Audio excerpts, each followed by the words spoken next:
యేసుక్రీస్తు ప్రభువారు తనను వెంబడించిన వారిని, తనను అనుసరించిన వారి వరకు ప్రార్థన చేస్తూ ఉన్నా వారిని కాపాడమని, వారిని భద్రపరచమని, వారిని సంరక్షించమని దేవునికి ప్రార్థన చేస్తూ వచ్చిన దినాల్లో తనను వెంబడించిన వారికి దేవుడు ఏం అనుగ్రహించినాడో ధ్యానిస్తూ వచ్చిన. తనను వెంబడించిన వారికి దేవుడు వాక్యమును అనుగ్రహించిన. ఏమనుగ్రహించినాక? వాక్యం. దేవుని వాక్యం విలువైనది, దేవుని వాక్యం మధురమైనది. దేవుని వాక్యము బంగారు కంటే, మేలిమి బంగారు కంటే బాధైనది. దేవుని వాక్యము మనం బలపరిచేది. కాబట్టి దేవుడు తన ఆశ్రయించిన వారికి తన వాక్యాన్ని అనుగ్రహించిన. ఆ వాక్యము బ్రతికించేది, ఆ వాక్యం వెలిగించేది. ఆ వాక్యము పాపం నుండి మనం ప్రత్యేకంగా కాపాడబడడానికి అది సహాయం చేస్తుంది. కాబట్టి దేవుడు తన వాక్యాన్ని అనుగ్రహించిన. ఇది నాలో దేవుని వాక్యాన్ని బట్టి మనం ఆనందిస్తున్నామా? దేవుని వాక్యాన్ని బట్టి సంతోషిస్తున్నామా? పరీక్షించుకోవాల్సిన ఆవశ్యకత ఉంది. పూర్వ దినాల్లో దేవుని వాక్యమే దొరకని దినాల్లో దేవుని వాక్యం వినడానికి, దేవుని వాక్యం పడడానికి ఎంతో కష్టపడ్డా. ఈనాడు మన భాషలో దేవుని యొక్క వాక్యం దొరికింది. ఒకసారి ఒక సైనికుడు సరసాలో ఉన్నాడంట. సరసాలో ఉంటే ఆ సరసాలలో ఒక అధికారి ఆ బైబిల్ పేపర్లు చింపి వాటితో ఆ టాయిలెట్ చూసేస్తున్నాడట. ఏంటి పేపర్ అని ఆ ఖైదీకి పేపర్ దొరికిందట. ఆ పేపర్ చూస్తే దాన్ని కడిగినాడు. చూస్తే దేవుని వాక్యం ఉంది. ఆ వాక్యం ద్వారా ఆయన రక్షించిందట. నిజంగా దేవుని వాక్యం ఒక్కొక్కరిని ఒక్కొక్క రకంగా ఏ రీతిగా బలపరుస్తుందో మనకు తెలియదు. ఒక తల్లి అంట తన కుటుంబ సమస్యలో ఉంది, ఆర్థిక సమస్యలో ఉంది, చచ్చిపోవాలి అనుకున్నదంట. కేవలం కొద్దిపాటి తన దగ్గర ధనం ఉంది. ఆ ధనంతో పాపం షాపు పంపిందంట. మీరు వెళ్ళి స్వీట్ కొనుక్కొచ్చుకోండి, మీరు తినండి అని చెప్పిందంట. ఆ షాప్లో ఆ బైబిల్ పేపర్లో వాడు స్వీట్ కట్టి పంపించినాడంట. ఆ తల్లి ఆ చింపి చదువుతుందట. నేను మీకు తోడై ఉన్నాననే మాట తను దర్శించిందట. మరణించాలి అనుకున్న ఆవిడ ఆ మాట చదివి బ్రతికించబడింది.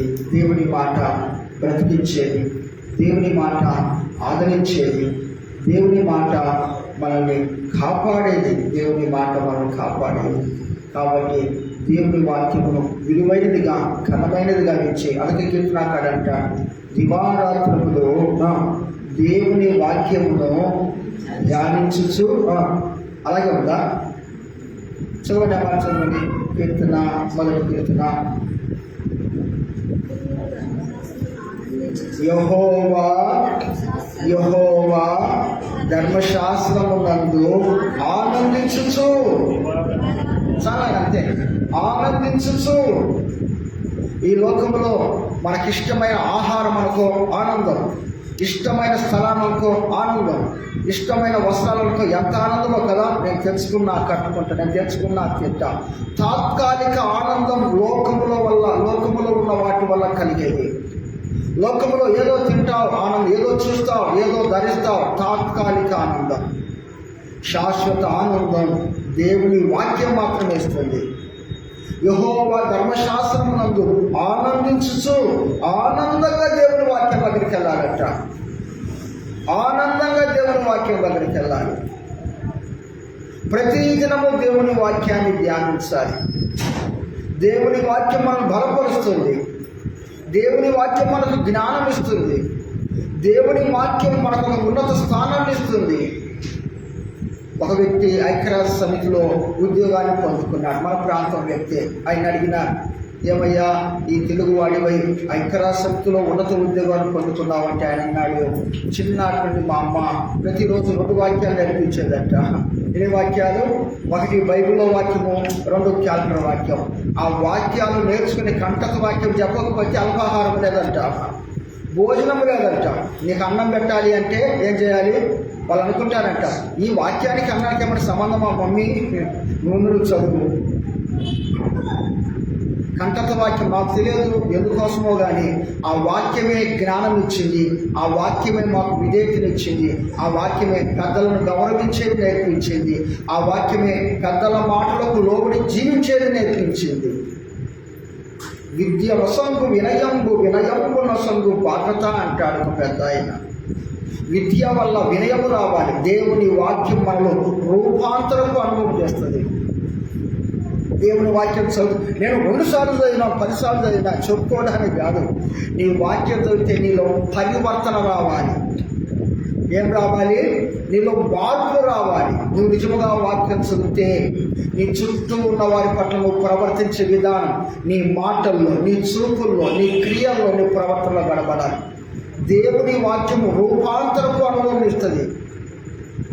కేవలం తలకు సంబంధించిన జ్ఞానం కాదు. పుస్తకాలు చదివితే తలకు సంబంధించిన జ్ఞానం వస్తుంది. తలలో జ్ఞానం అంటే మాటలు బాగా మాట్లాడుతూ ఉంటారు, కానీ క్రియల్లో ఉండదు. కానీ దేవుని వాక్యం అంతరంగంలో మార్పు చేస్తుంది. యేసు క్రీస్తు ప్రభువారు తను వెంబడించిన వారికి వాక్యమును అనుగ్రహించిన మనందరికీ దేవుడు వాక్యాన్ని అనుగ్రహించినాడు.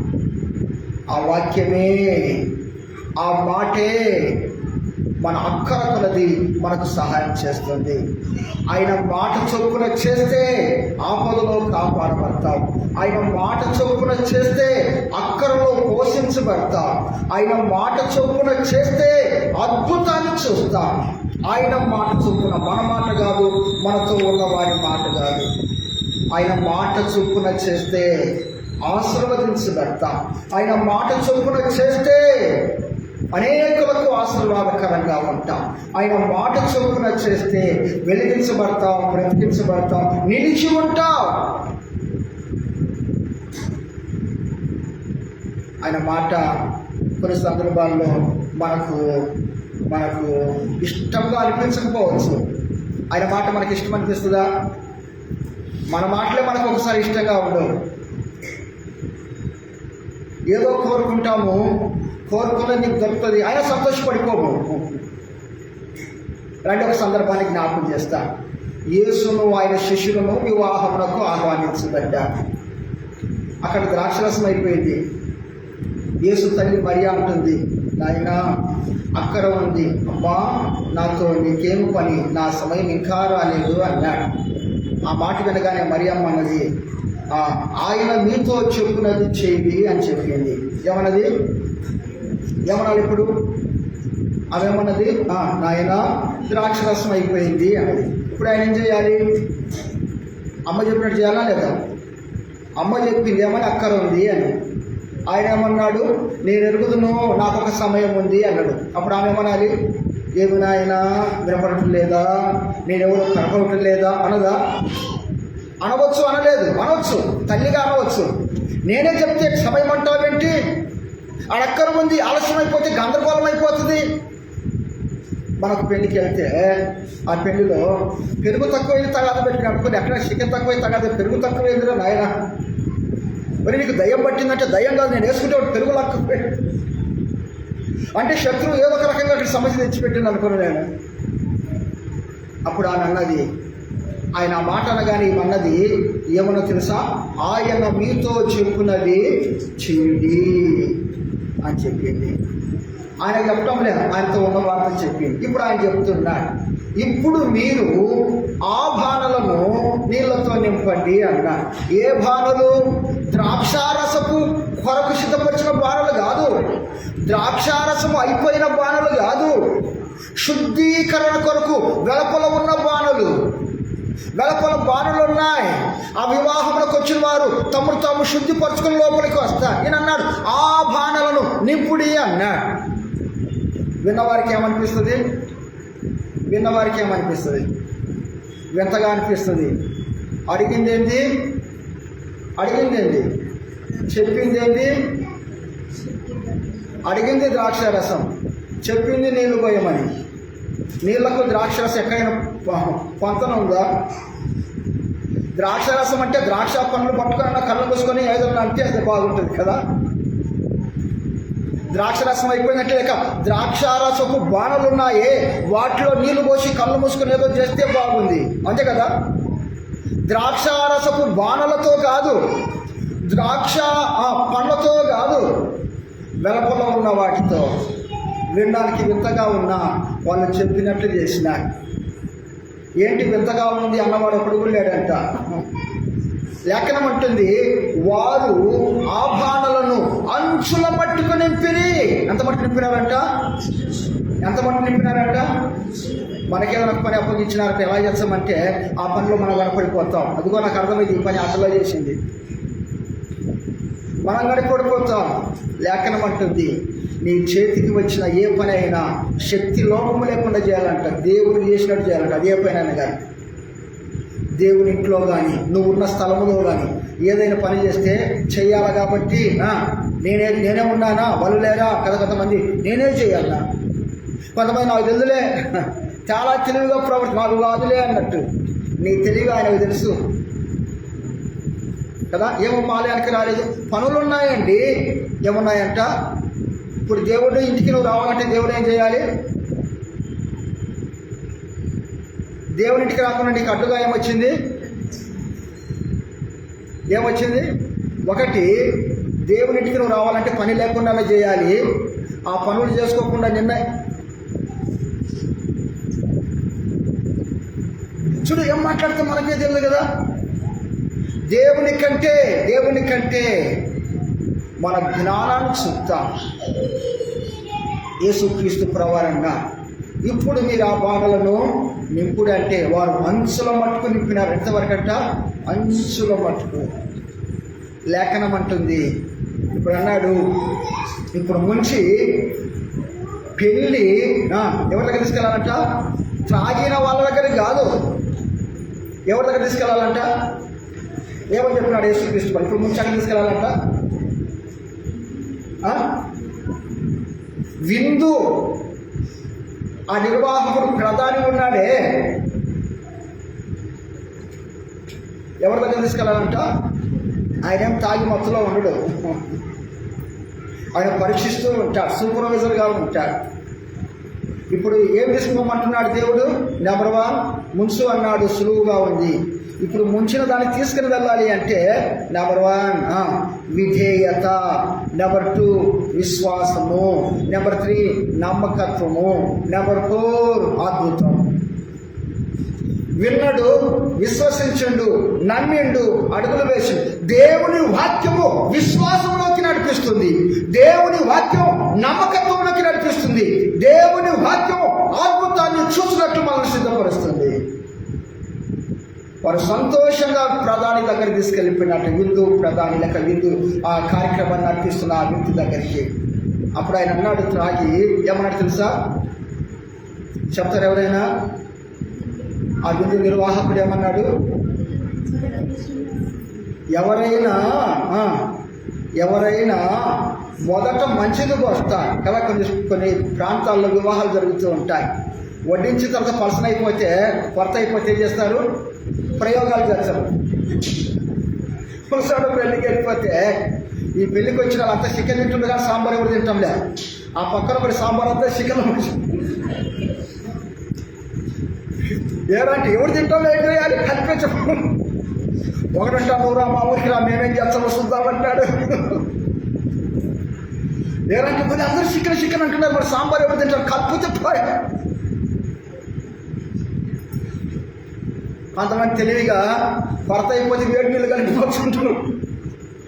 ఏమయ్యా అంటే ఏదో ఒక రకంగా అంటే మొదట శ్రేష్టమైనది ఉంటుంది, తర్వాత చెప్పండి, తర్వాత అంటే మొదటి పంతే బాగుంటుంది, రెండవ పంతి ఇంకా ఏదో తిన్నామంటే. అందుకే భోజనానికి ముందుండాలి, చదువుకి వెనకుండాలంటారు పెద్దోళ్ళు. ఆ విందు ప్రధాని లేక ఆ విందు నిర్వాహకుడు అన్నాడు, మొదట మంచిది ద్రాక్షరసం పోసి తర్వాత జబ్బులు. నువ్వేంటయ్యా ముందు పోసింది బాగుంది, ఇప్పుడు పోసింది బాగుంది, మొదటి దానికంటే ఇప్పుడు తెచ్చింది ఇంకా భలే ఉంది అన్నాడు. ఈ తీసుకుపోయినానికి అర్థం కాలేదు. ఏమైనా ఉన్నాడా? ఏం మాట్లాడుతున్నాడు? అవును, వాక్యమునకు లోబడి అడుగులు వేస్తే మన జీవితాలు అద్భుతంగా మార్చబడతాయి. వాక్యమునకు లోబడి అడుగులు వేస్తే మన జీవితాలు ఆశీర్వాదకరంగా మార్చబడతాయి. మార్చబడతాయి. అందుకే దేవుడు వాక్యమును అనుగ్రహించినాడు. లేఖనం అంటుంది, అబ్రహామునకు దేవుని వాక్యం ప్రత్యక్షమాయెను. యాయులతో యేసుక్రీస్తు ప్రభువును నమ్ము, వారి మాటలను లక్ష్యముంచగాకు అన్నాడు. వారు అన్నారు, అయ్యా నీ కుమార్తె చనిపోయింది, ఆ మొదలుకుని శ్రమ పెట్టగాకు అన్నాడు. యేసు నమ్ము. ఏమని నమ్మాలి? చచ్చిపోయింది కదయ్యా అనలేదు, ఆయన మౌనంగా ఉన్నాడు. యేసు ఆయనతో కూడా తన ఇంటికి వెళ్ళినాడు. చిన్నదానా లే అన్నాడు. దేవుని వాక్కు జీవమునిచ్చేది, దేవుని వాక్కు బలమునిచ్చేది, దేవుని వాక్కు జ్ఞానం ఇచ్చేది, దేవుని వాక్కు సంతోషం ఇచ్చేది, దేవుని వాక్కు మన నిత్యత్వం కొరకు భద్రపరిచేది. నెంబర్ 1, తను వెంబడించిన వారికి దేవుడు ఏమిచ్చినాడు? వాక్యం. నీకు నాకు మనకు వాక్యం ఇచ్చినాడు. వాక్యాన్ని ధ్యానిద్దాం, వాక్యాన్ని చదువుదాం. రాబోయే దినాల్లో వాక్యం కనుమరుగైపోయే దినాలు రాబోతున్నాయి. వాక్యం కనుమరుగైపోయే క్షామము రాబోతుంది. అలాంటి దినాల్లో ఈ వాక్యాన్ని మన హృదయంలో దాచుకుంటే ఆ వాక్యము క్షామకాలం మనల్ని పోషిస్తుంది.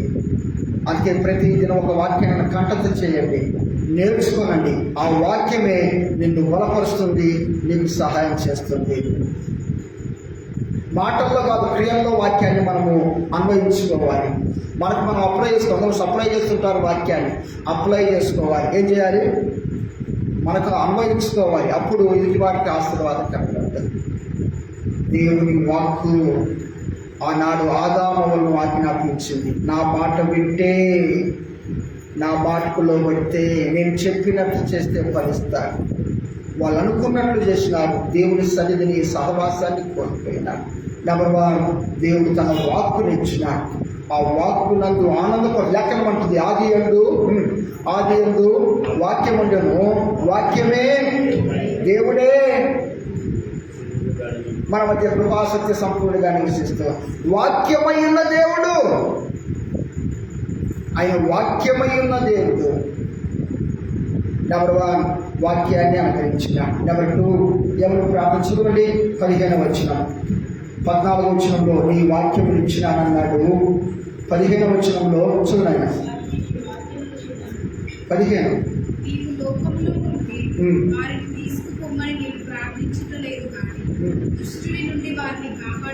లోకము నుండి వారిని తీసుకొని పొమ్మని నేను ప్రార్థించలేదు, కానీ దుష్టుని నుండి వారిని యేసుక్రీస్తు ప్రభువు ప్రార్థన చేస్తున్నారు. ఎవరు ప్రార్థన చేస్తున్నారు?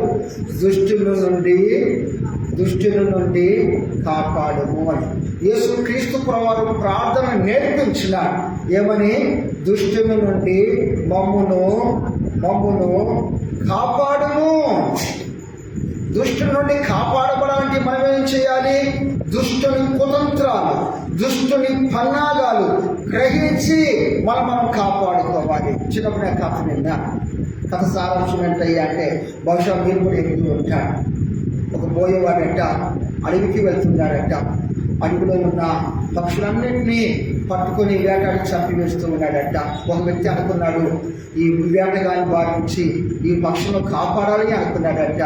ఎలా కాపాడాలి? ఒక పక్షిని పట్టుకున్నాడట, ఆ పక్షికి పాట నేర్పించినాడట. ఏ పాట? పోయేగాడు వస్తాడు, వేటగాడు వస్తాడు, వాడు నూకలు చల్లుతాడు, ఊరులు లేక ఉచ్చులు వేస్తాడు, జాగ్రత్త జాగ్రత్త అని చెప్పినాడట. ఆ పక్షి పాట నేర్చుకున్నదట. వెళ్ళిపోయి తన జత పక్షులన్నిటికీ పాట నేర్పించిందట. అన్ని పాట పాడుతున్నాయట. ఏమని చెప్పండి? ఏ పాట? వేటగాడు వస్తాడు, నూకలు చల్లుతాడు, ఉరులు లేక ఉచ్చులు వేస్తాడు, జాగ్రత్త జాగ్రత్త అని అన్ని పాట పాడుతుంటే అనుకున్నాడు ఈ అబ్బాయి, అరే పక్షులు బాగా నేర్చుకున్నాయి, ఇక కాపాడబడతాయేమో అనుకున్నాడట. అక్కడ దూరం చూస్తూ ఉన్నాడు. వేటగాడు వచ్చినాడు. వచ్చి నూకలు చల్లగానే పాట పాడుతున్నాయట. వేటగాడు వచ్చినాడట. ఆహా, తెలిసిపోయిందే, అయితే ఈరోజు నా వేట ఇక వేటగాడు, నాకేం పక్షులు దొరకవు అనుకున్నాడట. సరే చూద్దాం, మనం చేసిన ప్రయత్నం మనం చేద్దామని నూకలు చల్లుతుంటే నూకలు చల్లుతాడు. ఆహా, నేనెవరో తెలిసింది, నేనేం చేస్తున్నానో తెలిసింది అనుకుంటూ సరే చేద్దామని ఉరులొడుతుంటే అన్నట ఉరులొడుతాడు. అమ్మో, అంతా తెలిసిపోయింది. ఇక ఈరోజు నా ప్రయాసాలు అర్థమే అనుకున్నాడంట. అనుకొని వచ్చినాడు, నూకలు చల్లినాడు, ఆ ఊరులు వడ్డినాడు, దూరంగా వెళ్ళి దాక్కుంటే పాట పాడుకుంటూ వచ్చి ఊళ్ళో ఇరుక్కున్నాయంట. ఏం పాడుకుంటా? పాట నీవే నా దేవుండవనొచ్చు, నిన్ను నేను నమ్మితనొచ్చు, నిశ్చయముగా ఒప్పుకుంటివి, స్వంత పనులకు సాగిపోతివి, ఆది ప్రేమను మరచిపోతివా ఓ నాదు ప్రియుడా, మాదిరిగా జీవించమానితివా. ఆయనే నా దేవుడు, ఆయన నన్ను కాపాడినాడు అంటూ ఉన్నాడు, దేవుని ఇంట్లో లేడు. ఆయన నా దేవుడు అంటున్నాడు, దేవుని ఇంట్లో ఉన్నాడు, చెవులు మూసుకొని కూర్చోన్నా. ఆయనే నా దేవుడు, ఆయనే నన్ను కాపాడినాడు, చిన్నప్పుడు చచ్చిపోతుంటే దేవుడు నన్ను బ్రతికించినాడు అంటాడు. పండగ పూట తప్ప మందిరానికి రాడు. పండగ పూట కూడా తాగిన. ఏరా తాగినా అంటే యేసయ్య పుట్టినాడు ఉల్లాసంతో తాగినాను అన్నాడట. ఈస్టర్కి వచ్చినాడు మన తాగేవో చేర తాగినా అంటే యేసయ్య చచ్చిపోయినాడని దుఃఖంతో నేను తాగినాను అన్నాడట. మళ్ళీ కొత్త సంవత్సరం అంటే కొత్త సంవత్సరం కదా, ఉల్లాసం ఎక్కువైపోయి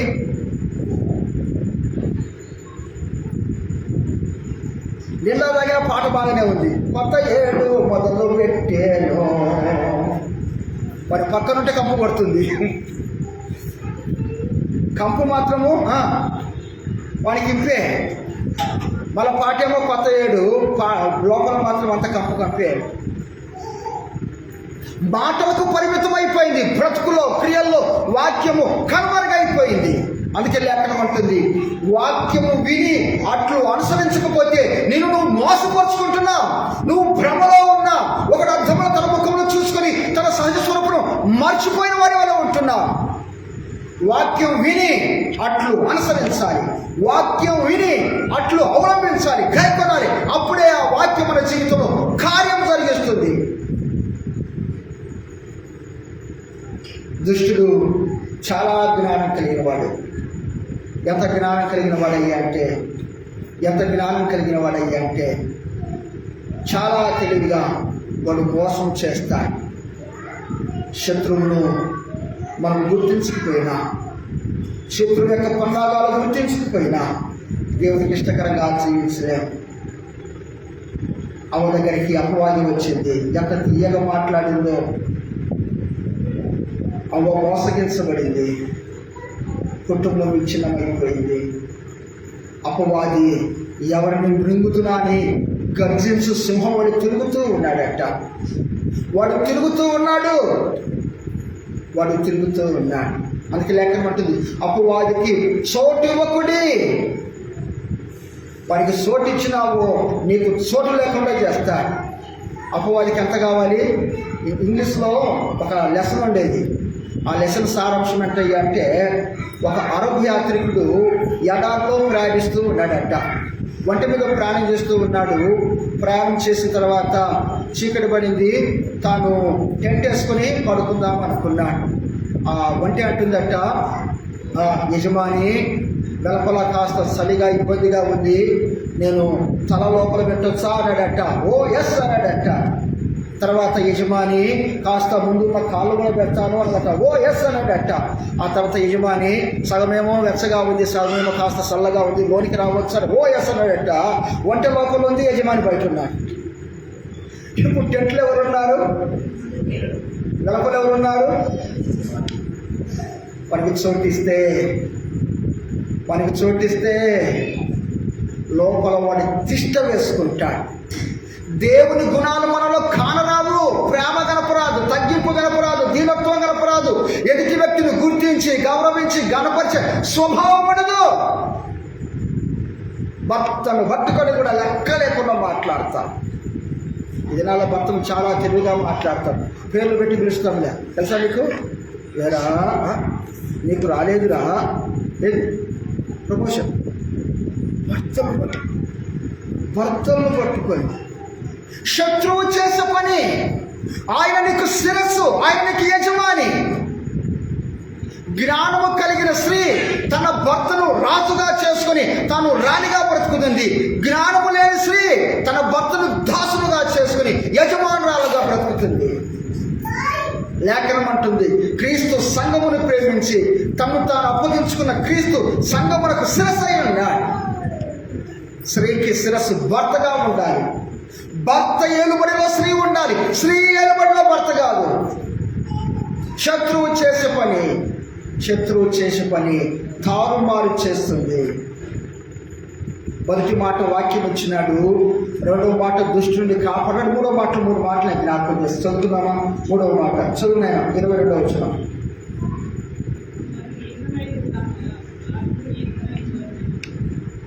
ఏమని ప్రార్థన చేసినాడు? అయ్యా ఐక్యమత్యం కావాలి. ఏం కావాలి? యూనిటీ ఉండాలి. ఏముండాలి? ఐక్యమత్యం. ఇది 4 కుటుంబాల్లో ఐక్యమత్యం లేదు. అయ్యగారి ఆలోచన ఒకటి, అమ్మగారి ఆలోచన ఒకటి, పిల్లలు ఇంకొక ఆలోచన. విశేషం ఏంటో తెలుసా? కొన్ని కుటుంబాల్లో ఉదయకాలం హోటల్ లాగా ఉంటుంది, ఇల్లు లాగా ఉండదు. అయ్యగారికేమో దోశ ఇష్టము, అమ్మగారికేమో పూరి ఇష్టము, పిల్లలకేమో ఇడ్లీ ఇష్టం. తిండి గురించి నేను మాట్లాడటం లే, ఐక్యత లేదు అంటున్నా నేను. దేవుడు కోరుకున్నది ఐక్యత. దేవుడు కోరుకున్నది ఏంటో తెలుసా? దేవుడు భర్త, భార్య, పిల్లలు. ఇది ఆత్మీయ కుటుంబం. చెప్పండి, ఆత్మీయ కుటుంబానికి ఉన్న ఒక నిచ్చెన లాంటిది. Number 1, number 2, number 3, number 4. అది ఆత్మీయ కుటుంబం. లేక దేవుడు, లేక ఆత్మీయ నాయకుడు భర్త, భార్య, పిల్లలు. నిర్గమాకాండములు గమనించినట్లయితే దేవుడు, మోసే, ఇశ్రాయేలు ప్రజలు, దేవుని మహిమ వారి మధ్య నివసించింది. పరీక్షించుకుందామా? మనపై ఎవరున్నారు? మాపై రంగుతాళ్ళు ఉన్నాయంటారా? మనపై దేవుడు ఉండాలి. ఎవరుండాలి? దేవుడు. ఎక్కడున్నాడు దేవుడు? ఏమై ఉన్నాడు దేవుడు? చెప్పండి, దేవుడు ఏమై ఉన్నాడు? వాక్కై ఉన్నాడు. దేవుని మాట వినటయే దేవుని కనపరచుట. దేవుని మాట వినటయే. అబ్రహాము దేవుని మాట విన్నాడు. అబ్రహాము భార్య అబ్రహాం మాట విన్నది. అబ్రహాం కుమారుడైన ఇస్సాకు అబ్రహాం మాట విన్నాడు. వారు విశ్వాస కుటుంబంగా లేఖనంలో రాయబడింది. ఐక్యత. కుటుంబంలో ఏముండాలి? ఐక్యత. శత్రువు చేసే పని ఐక్యత లేకుండా చేస్తారు. నాకు కూడా జ్ఞానం ఉంది. నువ్వు చెప్పినట్లు ఎందుకు నేను చేయాలి? నేను అనుకున్నట్లు చేస్తాను. 20 లక్షలు పెట్టి పెళ్లి చేస్తే పట్టుమని 20 మాసాలు కూడా కుటుంబం కొనసాగలేదు. ఏమయ్యా అంటే, నువ్వు బీటెక్కే, నేను బీటెక్కే, మీ నాయన ఉద్యోగం వచ్చే, మా నాయన ఉద్యోగం వచ్చే, నేను మా ఇంటికి వెళ్ళిపోతా అని చెప్పి ఆ పిల్ల 2 పిల్లలు పుట్టిన ఇంటికి వచ్చేసింది. పిల్లలు పుట్టిన తర్వాత కారణం ఇద్దరి మధ్య వచ్చింది అహం, గర్వం. నేనెందుకు తగ్గుతా? నేనెందుకు వంట చేస్తా? వంట చేయవా? ఒకరినొకరు గౌరవించుకొని చేసుకోవాలి. ఒకరొకరు గణపరుచుకొని చేసుకోవాలి. ఎవరు ఎక్కువ ఎవరు తక్కువ కాదు. కుటుంబ వ్యవస్థలో ఆదాము నుండి అవ్వను తీసినాడు. అవ్వ సహాయకురాలుగా ఉండడానికి, శోధకురాలుగా ఉండడానికి కాదు. ఆదాములకు దేవుడు అవ్వను ఎందుకు ఇచ్చినాడు? సహాయకురాలు. అన్ని జంటలు ఉన్నాయి, కానీ ఆదాము ఒక్కడే ఉన్నాడంట. అన్నీ, ప్రతి పక్షి, ప్రతి జీవి, ప్రతి పురుగు, అవి పెద్ద అయినా చిన్నవైనా, మంచి అయినా చెడ్డ అయినా, అన్ని జంటలుగా వచ్చినాయట ఆదాము దగ్గరికి. మరి దేవుడు ఎందుకు జంట చేయలేదు? అవునా కదా? అన్నిటినీ, పశువులను, పక్షులను, పురుగులను అన్ని జంటలు వచ్చినాయట. నామకరణం చేస్తుంటే ఆదాము దగ్గరకు వచ్చి చేతులు కట్టుకొని, ఆదాము ఏ పేరు పెడితే అదే పేరు, నాకు నచ్చలేదు పోలేదట. ఇదిగో నువ్వు సింహం, ఇదిగో నువ్వు పులి, నేను పులి, ఇదిగో నువ్వు ఎలకవు, నువ్వు కాకివి అంటే ఆనందంగా పేరు పెట్టుకొని సంతోషపడిపోయినాయట. అవి పెట్టుకున్న పేరు కాదు, ఆదాము పెట్టిన పేరే. కానీ ఆదాము మాత్రం ఒంటరిగా ఉంటే దేవుడు అన్నాడు, నరుడు ఒంటరిగా ఉండుట మనుషులు కాదు.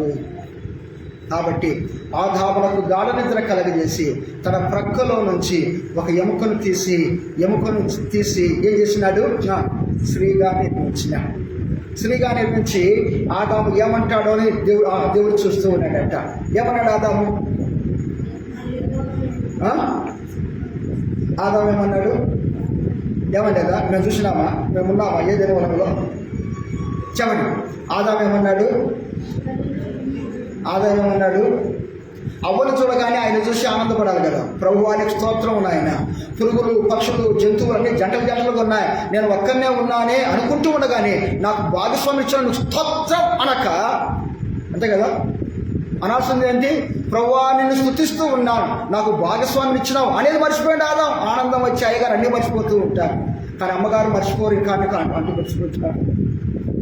ఆదాం ఏం మర్చినాడు? దేవుని మర్చినాడు.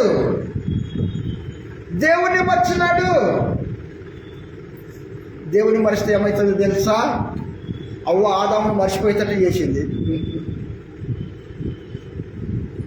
ఆదాము అవ్వను చూడగానే అన్నాడు, పద్యమే పాడినాడంట. అవ్వను చూడగానే పద్యం వచ్చిందంట. ఏమన్నాడు? మల్లె తీగ అన్నాడట. మాసం పోగానే కరెంటు తీగ అన్నాడట ఒక ఆయన. ఏరాప్పుడు మల్లె తీగ, అమ్మమ్మ కరెంటు తీగ సచ్చేటట్టు ఉన్నాడు అన్నాడట.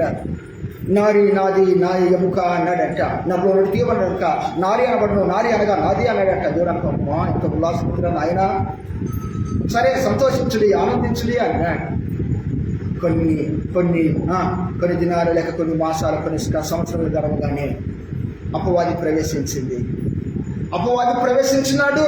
అపవాదికున్న పని ఒకటే, దేవుని పని పాడు చేయాలి, దేవుని ప్రణాళిక విచ్ఛిన్నం చేయాలి అనుకుంటాడు. కానీ వాడు చేయలేడు. వాడు చేయాలి అనుకుంటాడు. వాడు అనుకుంటాడు దేవుని పని పాడు చేయాలని. నువ్వు దేవుని ఇంటికి వచ్చుట, దేవుని మాట వినుట, దేవుని ఆరాధించుట, దేవుని స్వరూపులకు మార్చబట్ట వాడికి ఇష్టం లేదు కాబట్టి నీకు శరీరాశ కలిగిస్తాడు. వాడికి ఇష్టం లేదు కనుక దేవుని ఇంటికి సరైన సమయానికి రాకుండా నిన్ను అడ్డగిస్తాడు. దేవుని ఇంటికి నువ్వు ఆలస్యంగా వస్తున్నావంటే నువ్వు శత్రువు చేత పట్టబడ్డావు. నెంబర్ 1, శత్రువు చేసే పని నీ ఇంట్లో నుంచి రానియడు.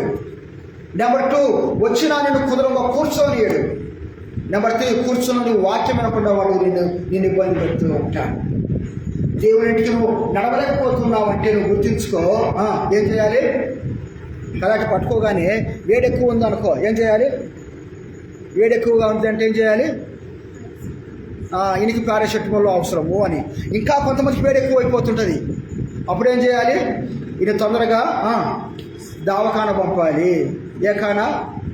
ఆ ఖానా. ఇంకా ఇబ్బందిగా ఉందనుకో, ఆయన అంటాడు ఈ ఖానా కాదు ఆ ఖానాకి వెళ్ళమంటాడు. ఏమంటాడు? ఇంకా అంటే ఇక్కడ ఈ పరీక్షలు పనిచేయవు, ఈయన ఉస్మానియో నిమిషం తీసుకెళ్ళమంటాడు. మన అంటే అమ్మ ఉస్మానియా పోతే కష్టం. ఈయన లోపల ఉన్న బలహీనత లాంటిది. పరీక్షించుకో. ప్రార్థన చేయకుండా చేసేవాడు శత్రువు, ఆరాధించకుండా చేసేవాడు శత్రువు, లోబడకుండా చేసేవాడు శత్రువు, దేవుని మాట వినకుండా చేసేవాడు శత్రువు, దేవుని ఇంటికి రాకుండా నీలో నిర్లక్ష్యం కలిగించేవాడు శత్రువు. లోక సంబంధమైన కార్యక్రమాలకు వాడు నిన్ను అడ్డగించడు. ఎంత స్పీడ్గా వెళ్ళిపోతామో, వేకువ జామున లేచి పరిగెత్తుకుని వెళ్తాం. కానీ దేవుని ఇంటికి వచ్చే విషయాల్లో శ్రద్ధ లేకుండా చేస్తాడు శత్రువు. జాగ్రత్త. దేవునితో అంటు కట్టబడకుండా, దేవుని యందు నిలిచి ఉండకుండా, దేవుని యందు నిలిచి ఫలించకుండా శత్రువు పనిచేస్తాడు. అందుకే యేసుక్రీస్తు ప్రభువారు అంట, నా యందు మీరును మీ యందు నా మాట నిలిచి ఉంటే నెంబర్ 1 బహుగా ఫలిస్తారు. నెంబర్ 2 మీరు అడిగిందల్లా నేను అనుగ్రహిస్తానన్నా. మనం దేవుని యందు ఉంటామా? దేవుని యందు తప్ప. ఆదాము ఎక్కడ ఉన్నావు? ఎక్కడున్నట్టు? ఆదాము చెట్ల సాట దాక్కున్నాడట. ఎందుకు దాక్కున్నావు? అమ్మో నిన్ను చూసి నాకు అతనితో నాకు కడుగుకోవాలి కదా నాయన, సరి చేసుకోవాలి కదా, సరిలేదు బేసలేదు. ఆదాము ఎక్కడ ఉన్నావు? అవ్వా నువ్వేం చేసినావు? కయ్యోను నువ్వేం చేసినావు? నేను చేయాలనుకున్నదే చేసినా. షారాయి దాసివైన హాగరు ఎక్కడి నుంచి వస్తున్నావు? ఎక్కడికి వెళ్తున్నావు? నువ్వు ఇక్కడేం చేస్తున్నావు? దేవుడు ప్రశ్నిస్తున్నాడు సరి చేయడానికి. అపవాది మన దేవుడు దూరంగా తీసుకుని వెళ్ళిపోతుంట. అపవాది ఏదైనా వనములోనే ఐక్యత లేకుండా చేసిన ఏం చేసినట్టు తెలుసా? ఆదాము అవ్వలకు కలిగిన కుమారుని పేరు అంటే తెలుసా? చెప్పండి. ఆదాము అవ్వల కుమారుని పేరు కయ్యూను. ఎలాంటి వాడు తెలుసా? కయ్యూను ఎలాంటి వాడు తెలుసా?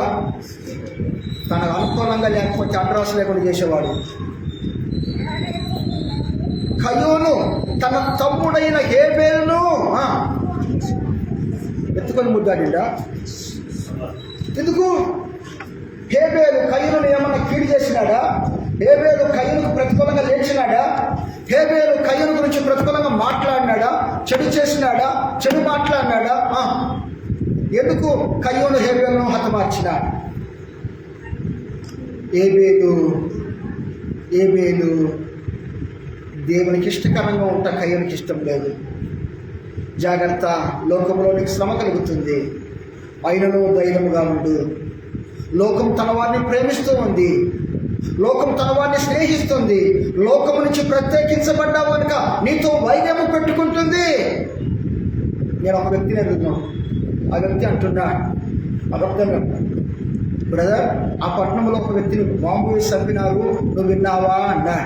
విన్నాను సార్, అప్పుడు ఒకసారి బాంబు వేస్తే ఒక వ్యక్తి చనిపోయినాడు అన్నాడు. ఆ వ్యక్తి నేనే అన్నాడు. ఆయన ఏమన్నారు? నేనే ఆ బాంబు వేసిన వ్యక్తినే అన్నాడు. ఏంటన్నా విశేషం అంటే, ఇప్పుడు బాంబులు వేయటం లేదులే అన్నాడు. అప్పుడు వేసింది మాత్రం నేనే అన్నా. మళ్ళీ ఏంటి విశేషం అంటే, మా ఊర్లో ఆ వీధిలో ఒక ఆవిడ ఉంది. ఆ వీధిలో నేను నడుచుకుంటూ వెళ్తుంటే నన్ను చూసి భయపడి బాత్రూంలో దాక్కుంటుంది. నేనంటే ఆమెకు భయం. ఇప్పుడు దేవుని నమ్ముకున్న తర్వాత బజార్ వచ్చి తిడుతుందంటే, బజార్ ఎక్కి కుక్క మీద కోడి మీద పెట్టి ఈయననే తిడుతుందంట. ఆయన అనుకున్నాడు, అమ్మో అప్పుడు నన్ను చూసి బాత్రూంలో దాక్కునే సిస్టర్ ఇప్పుడైతే బజార్కి వచ్చినానే అంటుంది. ప్రభువా ఈ శోధ నుంచి నాకు తప్పించిన ప్రార్థన చేసినాడంట. నమ్మదైన దేవుడు తర్వాత రక్షించినాడు. ఆమె బ్రతుకు మార్చబడింది. లోకములోంచి ప్రత్యేకించబడితే లోకమునికి విరోధంగా లేస్తుంది. ఆయనలో ధైర్యంగా ఉండవు. లోకములో ఉన్న వాటి కంటే నీలో ఉన్నవాడు గొప్పవాడు. లోకం అంటుంది, ఏమమ్మా ప్రతిదినం ఆరాధనకి వెళ్ళాలా, ప్రతిదినం ప్రార్థనకి వెళ్ళాలా? ఏది వెళ్ళకుండా ఉంటే ఏంటి? పౌలే సిస్టరు 7 గంటల కొబ్బరి ఉంటే చాలే. కొంతమందికి టీవీ మీద ఉన్న శ్రద్ధ, వాక్యం మీద ఉన్న శ్రద్ధ, టీవీలో ఉన్న కార్యక్రమం ఎంత ఆసక్తితో వాక్యం పట్ల ఎంత సులకనగా మాట్లాడతారు వాక్యం గురించి. విలువైనది వాక్యం. వాక్యము గణపరుచు, ఆ వాక్యం నేను కాపాడుతుంది. బోధకుడు వాక్యం చెబుతూ ఉన్నాడంట. ఆయన చెప్పిన వాక్యం ఏంటో తెలుసా? ఆదాము గచ్చను, అవ్వ గచ్చను, కయ్యూను గచ్చను, హేబేలు గచ్చను, అన్ని వాక్యాలు చెప్పిందంట. ఆ రోజు ఆ మందిరంలో ఒక సీనియర్ విశ్వాసి చాలా దినాల నుంచి తన స్నేహితురాలను దేవుని మందిరానికి రాని పిలుస్తుంటే ఆ రోజే ఆమె వచ్చిందట. ఆయన అనుకున్నాడు, అయ్యగారికి సత్యం విషయం తప్ప అన్ని సత్యాలు చెప్పిండు. ఆయన రకరకంగా మిత్రురాలు వచ్చింది, ఇంకా ఈమె సత్యన రాదనుకున్నాడట. అనుకున్న కోపం వచ్చి అడిగేసిందంట, ఏమయ్య గారు సత్యం తప్ప బతికేది ఒక వాక్యం నీకు రాదా అని. ఏమమ్మా దేవుని ఆత్మలో ప్రేరణ నుంచి వాక్యం చెప్పినాము అన్నాడట. ఆమె విరోధం పెట్టుకోలేదు. ఏం చెప్పినావు అంత చచ్చిపోయిన మెసేజ్ అని వెళ్ళిపోయిందట. ఇంటికి వెళ్ళిన తర్వాత ఆమె స్నేహితురాలు పాస్టర్ గారికి ఫోన్ చేసి ఏడ్చిందంట. విశ్వాసకేమో వాక్యం అర్థం కాలేదు, అవిశ్వాసకు వాక్యం అర్థమైందంట. ఆమె అన్నది, ఏం అర్థమైందమ్మా అంటే, నాకు అర్థమైంది, ఇప్పుడు నేను చస్తే నేను ఎక్కడికి వెళ్ళిపోతాను అని అర్థమైందంట. ఆమెకేమర్థమైంది? ఆయన వచ్చా, ఈయన వచ్చా, అందరూ వచ్చా, నేను చస్తే ఎక్కడికి వెళ్తా? నిత్యత్వం దేవుని ఉండే స్థలమా, దేవుని స్థలమా? దేవుణ్ణి ఎరగని వ్యక్తి వాక్యం గ్రహించగలిగితే, దేవుణ్ణి ఎరిగినానన్న వ్యక్తికి వాక్యమే అర్థం కాలేదంట. జాగ్రత్త, అది శత్రువు చేసే పని. శత్రువు చేసే పని వాక్యములో ఉన్న ఆ శ్రేష్టమైన దానిని భుజించకుండా, దాన్ని అనుభవించకుండా ఆ శత్రువు చేసే పని. అందుకే లేఖనం అంటుంది, మీ విరోధి అయిన అపవాది ఎవరిని మృంగుదునా అని గర్జించు సింహం వలె తిరుగుతూ ఉన్నా. తెలుసా, అపవాదికి తన ముగింపు తెలుసు. అపవాదికి ఏం తెలుసు? అపవాదికి ఏం తెలుసు? మనకేం తెలుసు? ఏమీ తెలుసు. కానీ అన్ని తెలిసినట్టు ప్రవర్తిస్తూ ఉంటాం. అపవాదికి తాను తెలుసు తన ముగింపు ఏంటో. దుర్దినాల్లో ఉన్నా, భయంకరమైన దినాల్లో ఉన్నా సరి చేసుకుందాం, క్రమపరుచుకుందాం. శత్రువుని చెవులో మాట్లాడతా దేవునికి ప్రతికూలంగా, వాక్యములకు ప్రతికూలంగా నిన్ను సరి చేయడానికి ఇష్టపడే ప్రతి వ్యక్తిని దూషించుతాడు. నేను శత్రువు నిన్ను పురుకొల్పుతాడు. దేవుడే కయ్యూను బాగు చేయడానికి, కయ్యూను నీ తమ్ముడైన ఏబేలు ఎక్కడ అంటే కయ్యూను అన్నాడు, దేవుడా నాకు తెలియదు అన్నాడా? ఏమన్నాడు కయ్యూను? ఏమన్నాడు కయ్యూను? ఎవరితో అన్నాడు? దేవునితో మాట్లాడతామా? దేవునితో. నెంబర్ 1 నేను ఎరగను. నెంబర్ 2 నేను నువ్వు పెట్టిన ఉద్యోగిని కాను. కయ్యూను ఏం మాట్లాడుతున్నావు? ఎవరితో మాట్లాడుతున్నావు? నిన్ను బాగు చేయడానికి, సరి చేయడానికి, నిన్ను ప్రేమించి నీకు మరో అవకాశం ఇచ్చిన దేవుని దగ్గర కఠినంగా మాట్లాడుతున్నా. నేను ఎరగను. ఎరగవా? దేవునికి మరుగైనది ఏదీ లేదు. ఆయన అన్నీ ఎరిగినవాడు, సమస్తమును ఎరిగినవాడు. ఆయన కనులకు మరుగైనది ఏదీ లేదు. అందుకే భక్తుడు అంటాడు, అయ్యా నేను ఆకాశములకు ఎక్కిపోయినా ఎక్కడ దాక్కోగలను, భూమి గంతాలకు దిగినా ఎక్కడ దాక్కోగలను, ఎక్కడికి వెళ్ళినా నీ కను దృష్టికి నేను మరుగై బ్రతకలేను. దేవుని కనుదృష్టిలో నుండి మనము కాపాడుకోలేము. దేవుని కనుదృష్టిలో నుండి మనం తప్పించుకోలేము. కయ్యూను లేఖనం అంటుంది, దుష్టుని సంబంధి అయిన కయ్యూను వలె ఉండకుడి. ఏం చేసినాడు కయ్యూను? మొట్టమొదటి హంతకుడు అయిపోయినా. మొట్టమొదటి భూమి మీద మానవుడు ఎవరు? ఆదామవుల తర్వాత ఆదామవులు దేవునికి జన్మించినాడు కదా. ఆదామును దేవుడు నిర్మించినాడు. ఆదాము నుండి అవ్వ వచ్చింది, అంతేనా? ఆదాము నుండి అవ్వ వచ్చిందా? అవ్వ నుంచి ఆదాము వచ్చిందా? అవ్వ నుంచి పువ్వు వచ్చిందా? ఆదాము నుంచి అవ్వ వచ్చింది.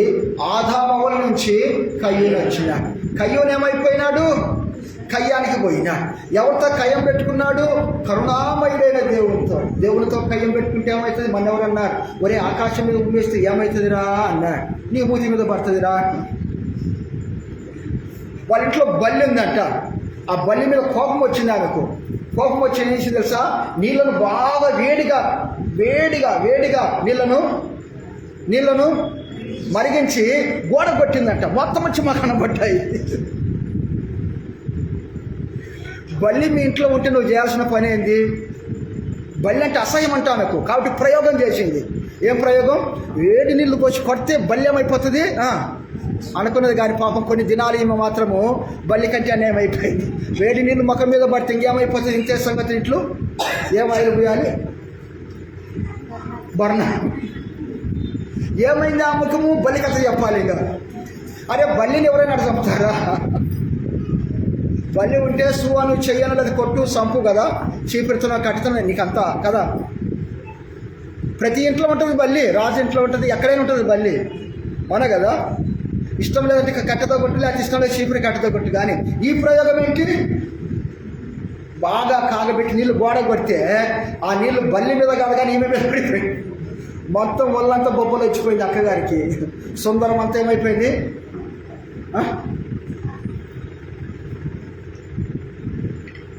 కయ్యూను దేవుడు తనతో మాట్లాడుతుంటే కయ్యూను గర్వంగా మాట్లాడుతూ వచ్చిన శత్రువు చేసే పని. నీవు కఠినంగా మాట్లాడుతున్నావు అంటే నువ్వు శత్రువాదనలో ఉన్నా. నీవు అర్థం చేసుకోలేకపోతున్నావంటే, అపార్థం చేసుకున్నావంటే నువ్వు అపవాది చేతిలో ఉన్నా. లోబడకుండా నువ్వు మాట్లాడుతూ ఉన్నావంటే నువ్వు శత్రువాదనలో ఉన్నా. భర్తగా భార్యగా నీకు చెప్పింది చేయాలి కానీ వివరణగా చెప్పింది చేయటం నీ పని. చాలా కుటుంబాల్లో చిన్న చిన్న విషయాలే వాళ్ళ మధ్య పెద్దాగారం చేస్తున్నాయి. అది తీ అంటాడు ఆయన, నేను తీయను అంటుంది ఆయన, నువ్వు తీసుకో అంటుంది. ఆయన ఎక్కడికడిక్కడ వెళ్ళిపోతాడు. చెప్పింది చెయ్యను నువ్వు నాకు వద్దు అంటాడు ఆయన. దేవుని వాక్యం అంటుంది, స్త్రీలారా మీ భర్తల మీద ఎగబడండి అని. స్త్రీలారా మీ భర్తలను చొక్కా పట్టుకొని నిలదీయండి. లేఖనం అంటుంది, భార్యలారా మీ భర్తలకు లోబడి. మట్టి కంటే ఎముక గట్టిదే తెలుసా మీకు? ఎముక మట్టి కంటే గట్టిదే, సుందరమైందే. కానీ మట్టి లోపల ఉంటే ఉంది, మట్టికి బయట వచ్చిందనుకో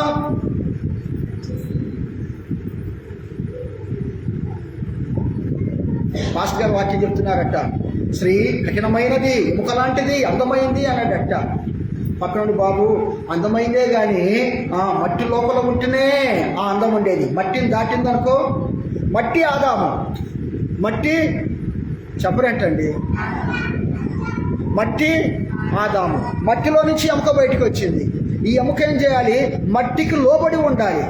మట్టికి లోబడితే దాంట్లో జీవం ఉంటుంది. మట్టికి వెలుపలైందనుకో జీవం ఉండదు.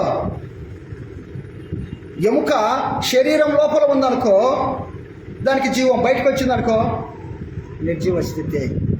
ఎముకలతోనూ నరములతోనూ మాంసముతోనూ చర్మముతోనూ కప్పి సంధించి నాకు జీవమును అనుగ్రహించి కృప చూపినామంటాడు భక్తుడు. కాబట్టి భార్యకు లోబడితే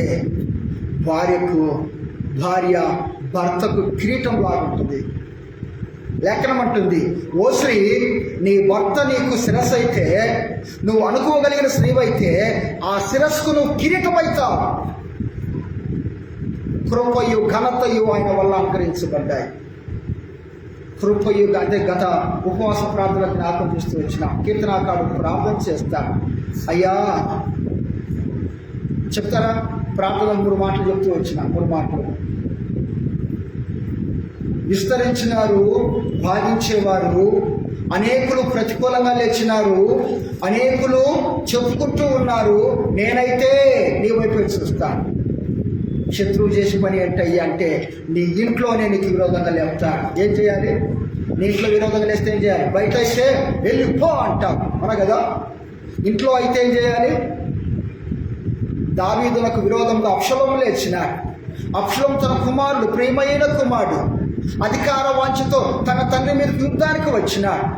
అబ్షలోము తనకు ప్రతికూలంగా లేచినట్లు శత్రువు చేసినప్పుడు దావీదు చేసిన పని పాదములకు పాదరక్షలు లేకుండా పారిపోయినాడట.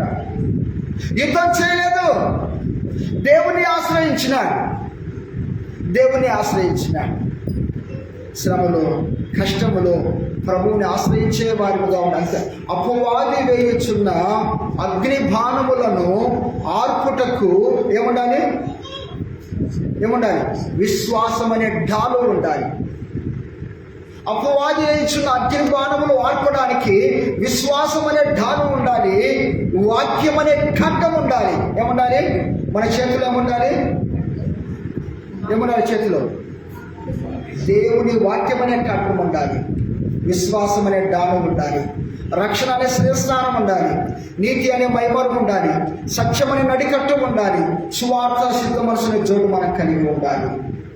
లోకంలో నుంచి దేవుడు బ్రతికించిన, లోకం నుంచి దేవుడు మనం వెలిగించిన ఈ లోకానికి నీవు నేను ఉప్పులాగా ఉండాలి, నిప్పులాగా కాదు. లోకంలో మనం ఎలా ఉండాలంట? ఉప్పులాగా. ఉప్పే ఎక్కువైతే మళ్ళీ అది కూడా కష్టమే. ఉప్పు ఉపకారి, ఉప్పు కలిసిపోతుంది, ఉప్పు కాపాడుతుంది, ఉప్పు రుచినిస్తుంది.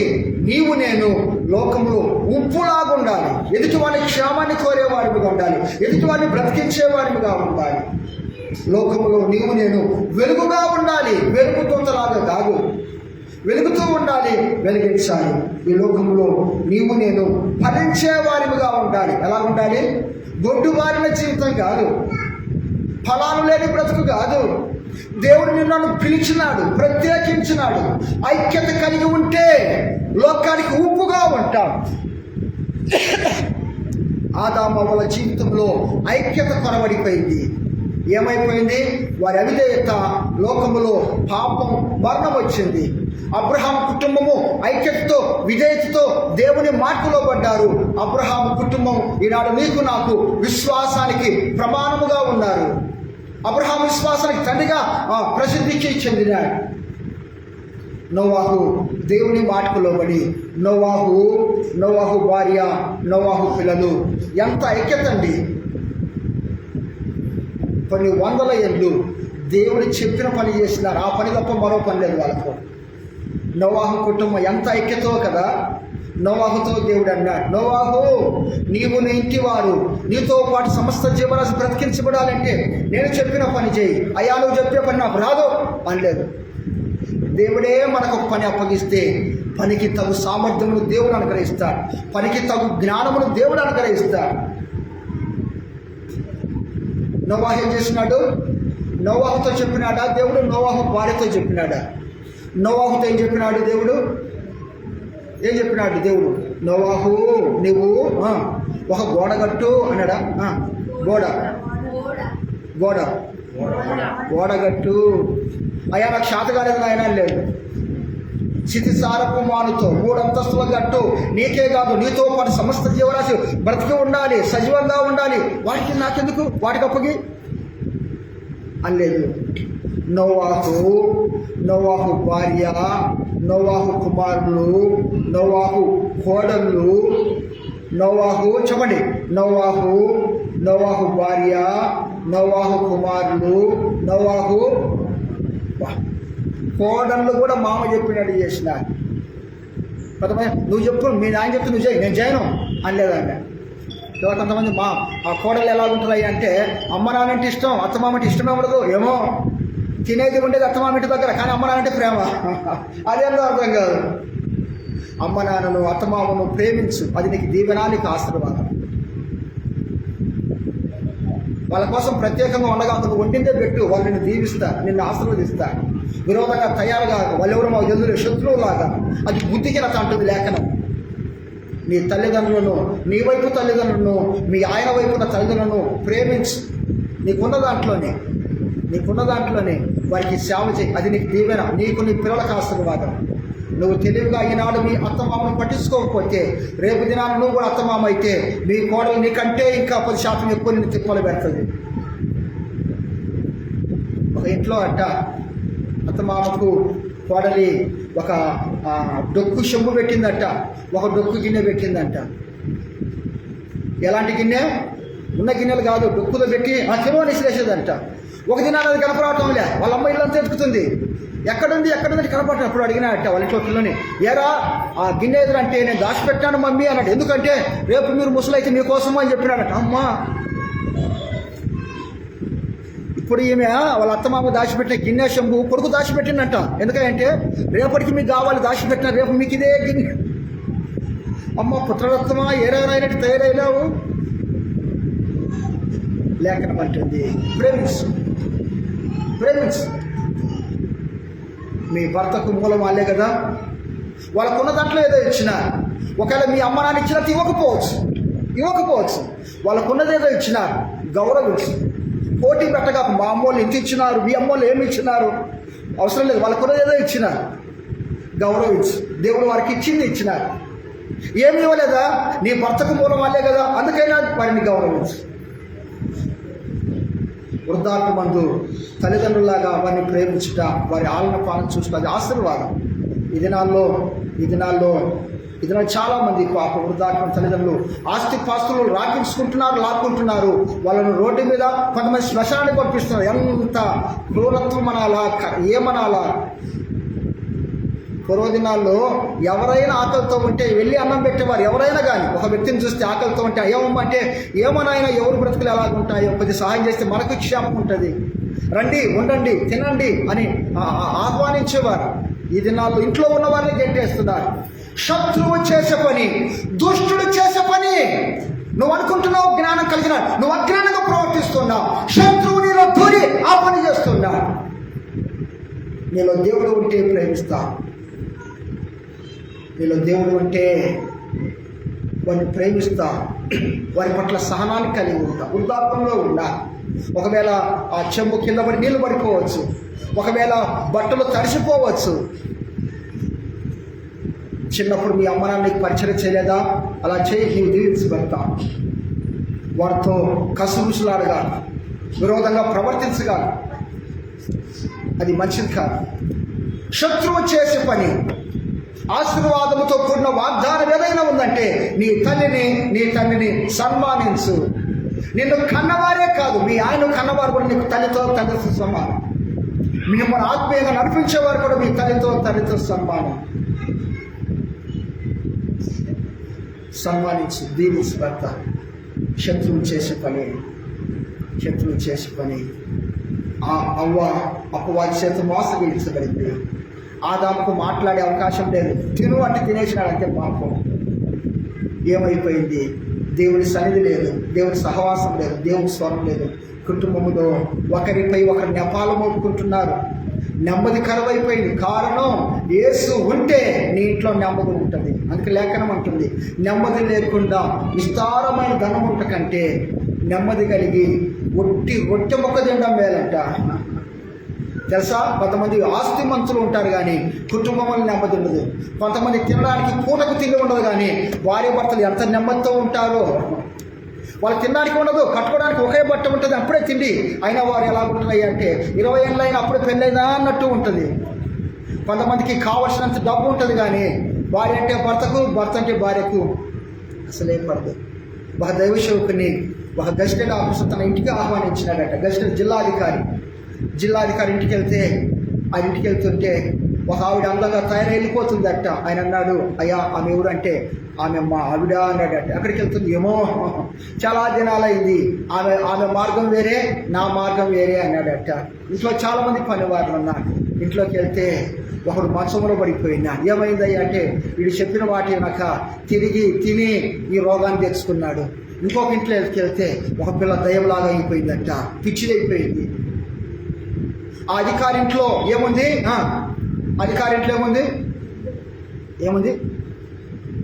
కావలసినంత కానీ ఆ ఇంట్లో ఏమీ లేదు. కావలసినంత ధనం ఉంది, ఆ ఇంట్లో దేవుడి స్థానం. ఆయన ఏడుస్తూ ఉన్నట్టు అధికారి. ఆయన అన్నాడు, అయ్యా ఈ జిల్లాలో ఉన్న ప్రతి వాడు నా ఏటంటే భయపడతాడు కానీ ఇంట్లో నా ఎవడు భయపడతాడు, నేనే భయపడిపోతున్నాను అన్నట.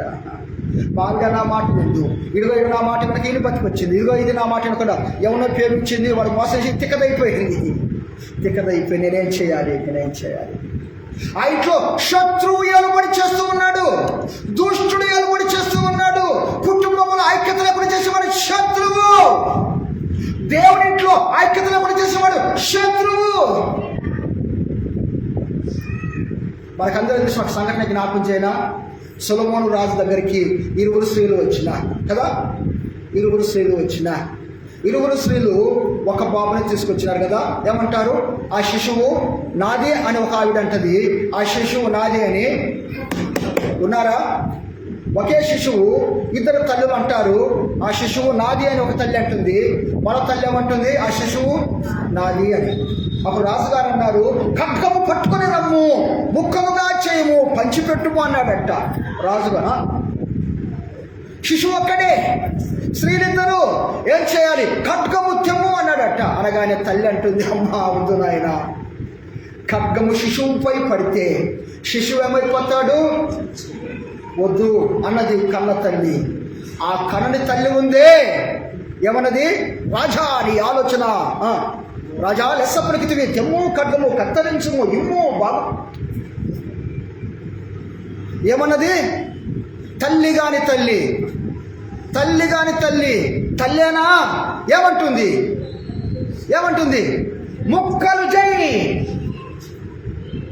జాగ్రత్త, నీ స్వభావం బట్టి ముక్కలైపోతాడు. శత్రువాదిమలో ఉన్న మన ద్వారా కట్టబడాలి.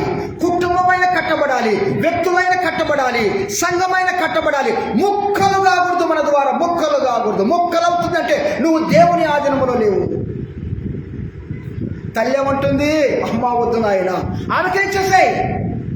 ఎక్కడ ఉన్నా నా శిశువు బ్రతుకుంటే చాలంటుంది. ఆ తల్లి ఏమంటుంది? తల్లి బలిలాగా ప్రవర్తించిందా? నల్లిలాగా ప్రవర్తించిందా? తల్లి ఏమంటుంది? అంటే ఆమె ఉద్దేశం ఏమంటుంది? ఆమె ఉద్దేశం చెప్పండి. ఆ మాటల వెనక ఉన్న ఉద్దేశం ఏంటి? ముక్కలు చేయమంటే అర్థం ఏంటండి?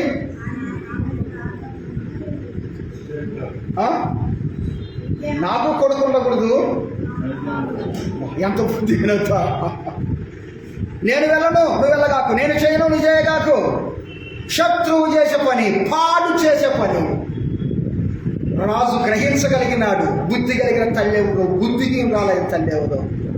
ఆయన అన్నాడు, కత్తి తీసుకొని జాగ్రత్త, నిన్ను చేస్తాను ముక్కలు, బుద్ధికి రాలా. శిశువును ముక్కలు చేయమంటావా? ముక్కలు చేయడానికి నేను కత్తిని తెమ్మలేదు, కానీ నీ ఉద్దేశం ఏందో తెలుసుకోవడానికి నేను మాట్లాడ్డా. రాజుగారు మాట కఠినంగా ఉంది, కానీ కఠినమైన మాట వెనుక జ్ఞానం ఉంది. ఆమె అజ్ఞానాన్ని పసిగట్టిన బుద్ధిహీనురాలా, నువ్వు తల్లివి కాదు, తల్లివైతే ఆ మాట అంటావా? శత్రువు చేసే పని విభజిస్తుంది. భార్య మాట భర్త వినకుండా చేస్తుంది, తల్లిదండ్రుల మాట పిల్లలు వినకుండా చేస్తుంది. శత్రువు చేసే పని. అందుకే యేసుక్రీస్తు ప్రభువు ప్రార్థన చేసినారు. ఏమని ప్రార్థన చేసినారు? ప్రభువా, వీరిని నేను నీవు ఐక్యమై ఉన్నలాగున వీరు కూడా చెప్పండి, వీరు కూడా ఐక్యమత్యం ఉండాలి. ఐక్యమత్యం లేకపోతే ఏమవుతుందో తెలుసా? చిన్నప్పుడు మీరు కథ విన్నా, గుర్తుందా? 4 ఎద్దులు ఉన్నాయట అడవిలో. విన్నారా కథ? కథ చెప్పగానే ఒక మాట చెప్తాను. 4 ఎద్దులు ఉన్నాయి. కలిసి ఉన్నప్పుడు సింహము లేక పులి ఆ ఎద్దులను ఏం చేయలేకపోయింది. ఆ ఎద్దులకు ఒకదాని మీద ఒక భేదాభిప్రాయం వచ్చింది, నేను గొప్ప అన్నట్టు. కాబట్టి ఆ 4 సింహాలు నలువైపున వెళ్ళిపోయినాయి. ఇప్పుడు సింహం ఏం చేసింది?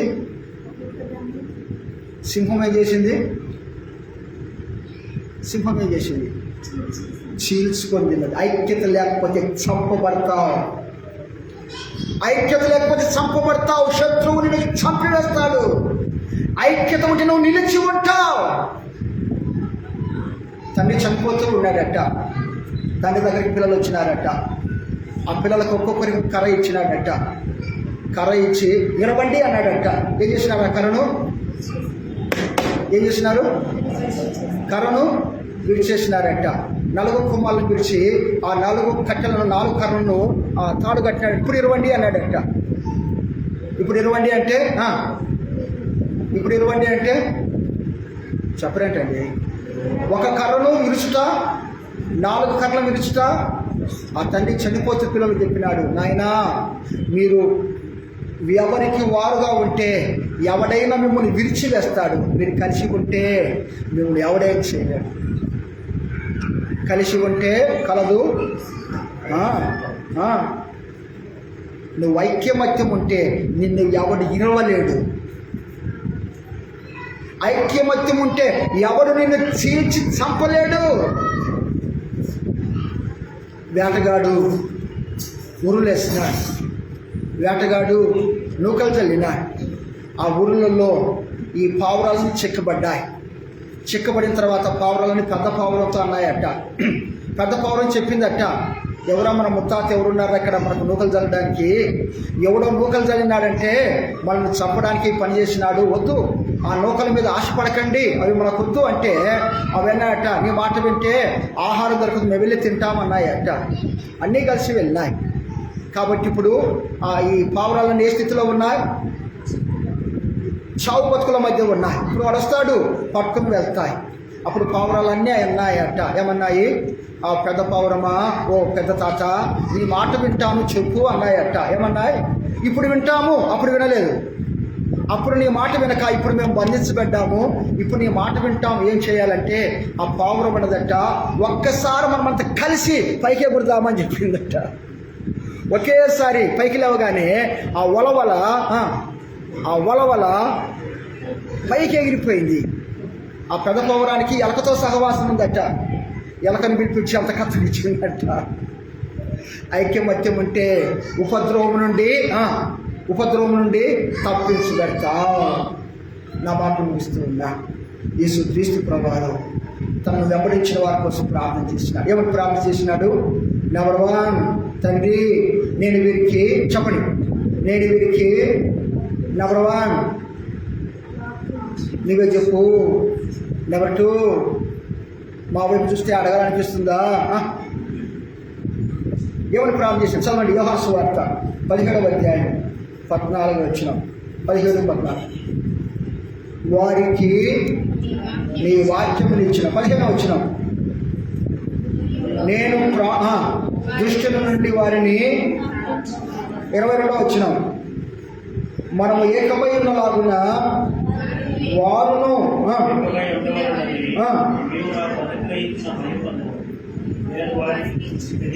మనం ఏకమై ఉంటే దేవుని మహిమ నివసిస్తుంది. మోషే చెప్పినట్లు అహరోను, బెసలేలు, అహోలియాబులు చేసినప్పుడు, ఇశ్రాయేలు ప్రజలు పని చేసినప్పుడు లేఖనం అంటుంది ప్రత్యక్ష గుడారముపై దేవుని మహిమ దిగి వచ్చెను. దేవుడు ఆజ్ఞాపించినట్లు సొలొమోను మందిరము కట్టినప్పుడు సొలొమోను కట్టిన మందిరంపై ఏం దిగి వచ్చింది? దేవుని మహిమ. సొలొమోను ఆలయమున మేఘ మహిమ దిగగనే యాజకులుని తేజ మహిమకు నిలువలేకపోయిరి. యాజకులుని తేజ మహిమకు ఇశ్రాయేలు సైన్యమునకు ముందు నడచిన దైవమా, ఇశ్రాయేలు సైన్యమునకు ముందు నడచిన దైవమా, నేను మాతో కూడా నుండి మమ్ము నడిపించుము. నేను మాతో ఇశ్రాయేలు సైన్యమునకు ముందు నడచిన దైవమా, నేను మాతో కూడా నుండి మమ్ము నడిపించు. అలాగున చేసిన నోవాహు తన కుటుంబాన్ని కాపాడుకున్నాడు. అట్లు చేసిన అబ్రహాము ఆశీర్వదించబడ్డాడు. పరీక్షించుకుందామా? మనం ఐక్యత కలిగి జీవిస్తున్నామా, లేకపోతే ఐక్యత లేకుండా మనకి ఇష్టపడుతున్నామా? ఒక వ్యక్తి పండ్ల వ్యాపారి దగ్గరికి వెళ్ళాడట. ఒక గుత్తిలో ద్రాక్ష పండ్లు ఉన్నాయట. కేజీ ఎంత? ద్రాక్ష పండ్లు కేజీ ఎంత? ఏ ఊరు ద్రాక్ష పండ్లు చూడకండి, ద్రాక్ష పండ్లే. ద్రాక్ష పండ్లు కేజీ ఎంత? 70 రూపాయల? చెప్పరేటండి.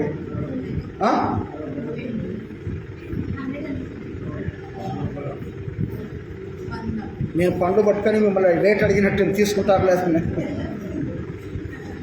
సరే 70 రూపాయలు అనుకుందాం.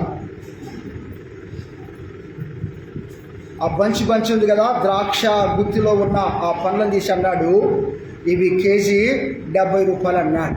ఆ పక్కన విడిపోయిన ద్రాక్ష పండ్లు ఉన్నాయి, ఇవి ఎంత కేజీ అన్నాడు. 20 చెట్టుకుపో అన్నాడట. ఎంత ఇచ్చి కారణం ఏంటి చెప్పండి? కారణం ఏంటి? ఐక్యత ఉన్నప్పుడు రేటు పెరిగింది. నేను కూడా పండిని పక్కకు పోయిందంట. ఏమైంది? రేటు పోయింది. దాని మీద ఈగలు వచ్చి ఎక్కువ వాళ్తుంటాయి. ఎందుకంటే పక్కకు పోతే దానికి పక్కన ఏమైపోయింటుంది? పక్కకు పోయింది అనుకో పైన చిట్లిపోయి ఉంటుంది, అంతే కదా. బంచిలో ఉంటే దాన్ని ఈగ వాటి ఇంకా భద్రం ఉంటుంది. బంచిలో ఉంటే భద్రం ఉంటుంది. పక్కకి వెళ్ళిపోయింది అనుకో పైన చెప్పరేంటండి. అప్పుడు ఏమవుతుంది? ఆ స్నేహం చేయడానికి మరో జాతి వస్తుంది. అవి స్నేహం చేస్తే దీనికి ఏముంటుంది? ఎత్తి పారవేయాల్సింది. ఐక్యత ఉంటే కదా. దినాల్లో స్త్రీలు రకరకాల ఆభరణాలు ధరిస్తారు కదా. మెడలు వేసుకున్న దాన్ని ఏమంటారు? హారం. హారమేనా? హారం ఒకదానితో ఒకటి కలుపుబడి ఉంటుంది. ఏదైనా సాహసించి పక్కకి వెళ్ళిపోయింది అనుకో అది హారం కాదు. అది వేసుకోవడానికి పనికిరాదు.